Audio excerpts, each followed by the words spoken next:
vamos a meternos de lleno a los puntos clave de la Guía de Práctica Clínica Mexicana sobre el tratamiento quirúrgico de la obesidad. Nos vamos a enfocar sobre todo en esos criterios y datos de alto rendimiento que son fundamentales para el ENARM. Así que pongan mucha atención. Ok, para que dimensionemos la importancia de esta guía, arranquemos con la magnitud del problema. Fíjense en este número, 72.5%. Esa es la prevalencia combinada de sobrepeso y obesidad en adultos mexicanos según la ENSANUD 2016. Más de 7 de cada 10. Este dato por sí solo ya nos dice por qué necesitamos criterios súper claros para el manejo, incluyendo, claro, la opción quirúrgica. Muy bien, ¿cómo lo vamos a revisar? Lo haremos en 5 pasos lógicos. Primero, la epidemia y la definición. Luego, cómo evaluar y estratificar el riesgo. Después, el corazón del tema, los criterios para cirugía bariátrica. Seguiremos con el manejo preoperatorio, que es esencial, y cerraremos con los puntos clave, esos que no se nos pueden olvidar para el ENARM. Perfecto, empezamos con la sección 1, epidemia y definición. Para poder abordar este problema, lo primerito es entender de qué tamaño es y cómo lo define exactamente la Guía de Práctica Clínica. A ver, aquí hay un punto que es fundamental y que cambia toda la perspectiva. La guía no ve a la obesidad como tener kilos de más y ya. No, la define como lo que es una enfermedad sistémica, crónica y multicausal. Y esto es importantísimo, porque este enfoque es el que justifica todas las indicaciones terapéuticas que vamos a ver.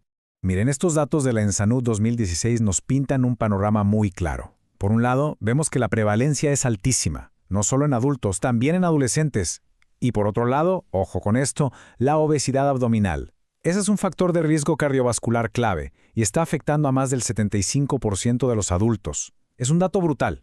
Bueno, pasemos a la sección 2, evaluación y estratificación del riesgo. Ahora sí, vamos a llevar todos estos datos de la epidemiología al consultorio, al día a día. Vamos a ver cómo la guía nos dice que tenemos que valorar a cada paciente y, súper importante, cómo estratificar su riesgo correctamente. La guía es muy directa aquí. Se enfoca en 2 mediciones clave para la evaluación inicial y para estratificar el riesgo cardiometabólico. Son 2 cosas que parecen muy sencillas, pero créanme, son absolutamente fundamentales. El índice de masa corporal y la circunferencia de cintura. Ahora, pongan atención a esta tabla porque es buenísima. Lo interesante es cómo no ve las métricas por separado, sino que las combina y crea una matriz de riesgo. ¿Riesgo para qué? Pues para cosas como diabetes tipo 2 y enfermedad cardiovascular. Fíjense cómo un paciente que solo tiene sobrepeso, pero ya con obesidad abdominal, pasa de un riesgo aumentado a un riesgo alto. Ahí está la clave. Ok, aquí están los números clave, los que hay que tatuarse para el examen, los umbrales críticos de circunferencia de cintura. Ahora, uno se podría preguntar, ¿y por qué tanta insistencia con medir la cintura? Bueno, porque es un indicador clínico indirecto de la grasa visceral, y esa grasa, la que está adentro, es la metabólicamente activa, la proinflamatoria, la que de verdad aumenta muchísimo el riesgo de enfermedad. Muy bien, llegamos a la sección 3, el meollo del asunto, los criterios para cirugía bariátrica. Este es el punto de decisión. Aquí es donde la guía nos da las reglas del juego, los criterios exactos para saber si alguien es o no candidato a cirugía. Ojo con esta frase porque es una pregunta de examen clásica. Los criterios para considerar la obesidad mórbida son los mismos en adolescentes que en adultos. Esto es súper importante porque unifica el criterio. No hay que aprenderse números diferentes. Los umbrales de IMC que vamos a ver aplican igual para ambos grupos. El algoritmo de decisión es súper claro. Es de 2 pasos y no hay pierde. Paso 1. Si el IMC es de 40 o más, es candidato. Punto. Con o sin comorbilidades. Paso 2. Si el IMC está entre 35 y 39.9, entonces es candidato solo si tiene una o más comorbilidades importantes. Este es el esquema mental que tenemos que dominar. Y bueno, para este segundo grupo, los que tienen IMC de 35 para arriba pero menos de 40, ¿cuáles son esas comorbilidades significativas que activan el criterio quirúrgico? Pues aquí están. Hablamos de condiciones metabólicas como la diabetes tipo 2, cardiovasculares como la hipertensión y dislipidemia, respiratorias como la apnea del sueño e incluso mecánicas como una enfermedad articular importante. Cualquiera de estas cuenta. Entramos a la sección 4, manejo preoperatorio esencial. Y esto es clave, porque el hecho de que un paciente cumpla los criterios no significa que va a quirófano mañana, para nada. La guía es muy estricta y exige una evaluación y un manejo preoperatorio súper riguroso. Y esa evaluación tiene que ser hecha por un equipo interdisciplinario, no es cosa de una sola persona. Hay que hacer una valoración nutricional completa, una valoración por cardiología si hay antecedentes, pedir laboratorios clave como perfil tiroideo y de lípidos y, súper importante, excluir causas secundarias de obesidad y hacer una evaluación psicológica. Se tiene que ver al paciente de forma integral.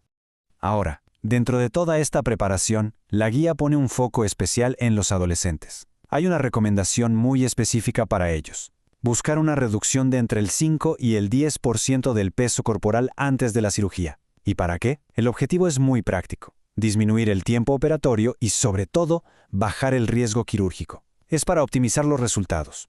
Y llegamos a la última sección, la número 5, puntos de alto rendimiento para el ENARM. Aquí vamos a hacer un repaso rápido, a consolidar esos datos duros, los números y criterios que sí o sí hay que tener grabados para el examen. Primer número que no se puede olvidar: IMC de 40 o más. Este es el umbral para una indicación, digamos, absoluta. No importa si hay comorbilidades o no. Con 40 o más ya se considera la cirugía. Segundo escenario, IMC de 35 para arriba, pero sin llegar a 40. Aquí el criterio es condicional. Se considera la cirugía, pero se necesita que el paciente tenga, además, al menos una comorbilidad importante de las que ya vimos. Ahora, los puntos de corte para la circunferencia de cintura es indicador de riesgo cardiometabólico. Para hombres, el número mágico es 90 centímetros. Una medida por encima de 90 ya se considera de alto riesgo. Y para las mujeres, el umbral es de 80 centímetros. Entonces, para que quede claro y sea fácil de recordar, más de 90 en hombres, más de 80 en mujeres. Esos son los números. Y para cerrar, no perdamos de vista el porqué de todo esto. Fíjense en este dato tan impactante. Se estima que el 90% de los casos de diabetes tipo 2 se pueden atribuir al sobrepeso y la obesidad. 90%. Esto nos deja clarísimo el impacto metabólico tan profundo que tiene una intervención como la cirugía bariátrica. Bueno, ahora para poner todo esto en práctica, pensemos en un caso clínico. Un paciente se presenta con un IMC de 38 y tiene diagnóstico de diabetes tipo 2. La pregunta es, según la guía de práctica clínica, ¿es este paciente candidato a manejo quirúrgico? La respuesta con todo lo que acabamos de ver debería ser clara y es la que define la conducta clínica a seguir.